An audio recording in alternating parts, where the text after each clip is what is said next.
সোনামণি প্রকাশনীর যিনি প্রকাশক, উনি এক প্রকার জোর করে আমাকে দিয়ে লিখিয়ে নিয়েছেন।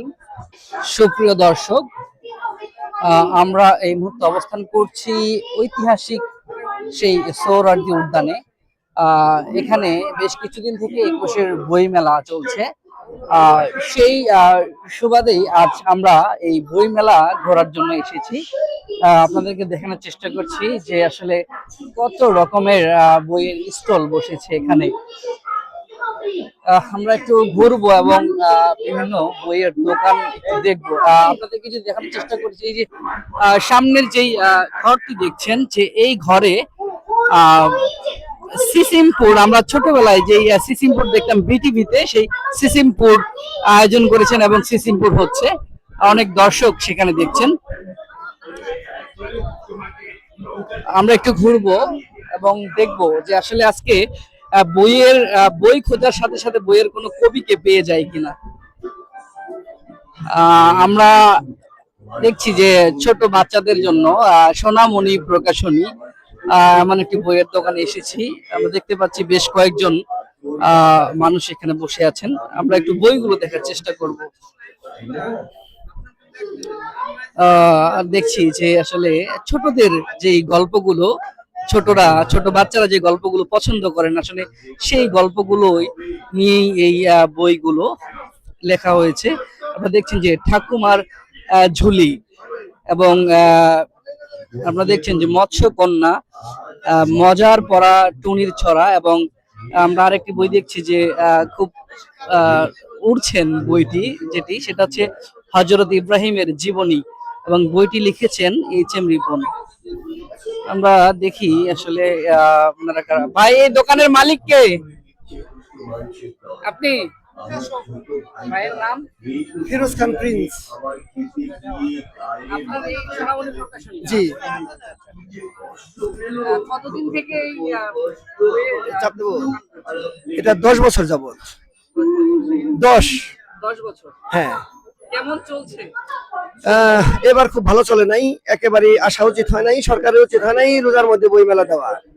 রোজার মধ্যে বই মেলা দেওয়া মানে মুসলিম মেয়েরা, মহিলারা বা পুরুষরা আসে না, রোজা রেখে কেন আসবে তারা?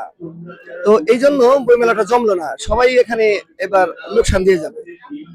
আমি এইচ.এম. রিপন, লেখালেখি করি একটু।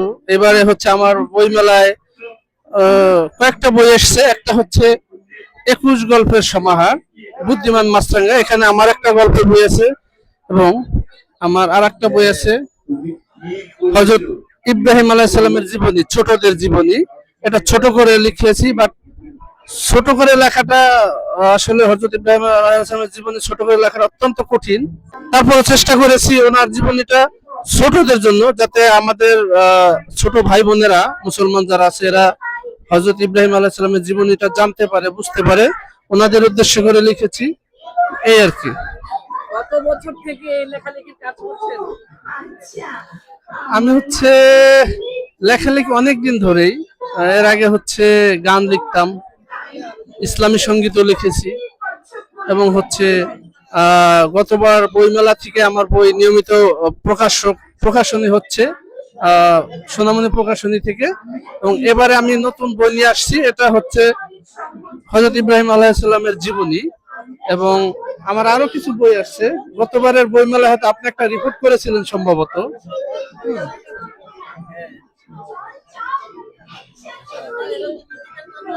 গতবারের বই মেলা ছিল, তবুও বলা হয়নি। এটা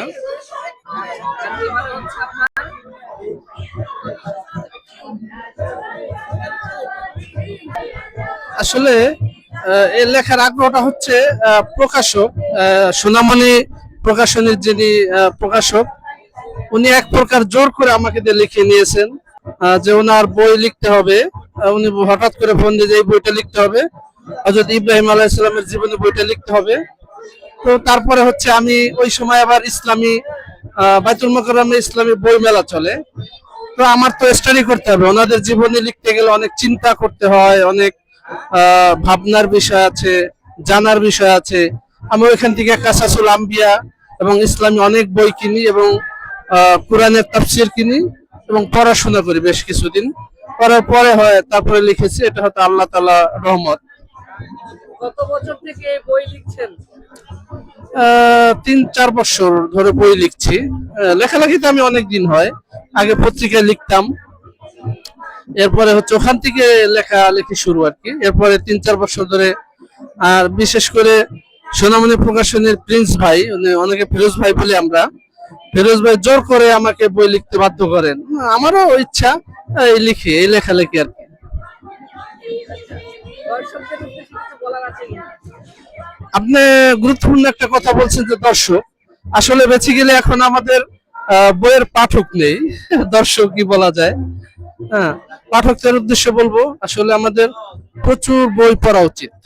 হুম, আসলে এটা আমরা বলি, এটা বলার মধ্যে সীমাবদ্ধ থাকে।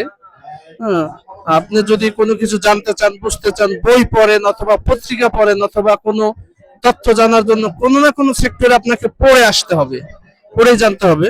তো দর্শকদের উদ্দেশ্যে বলবো, আমরা যাই পড়ি, বইমেলা হয়, বইমেলায় আসি। বললেন দর্শক, এই দর্শক হিসেবে আমরা চলে যাই।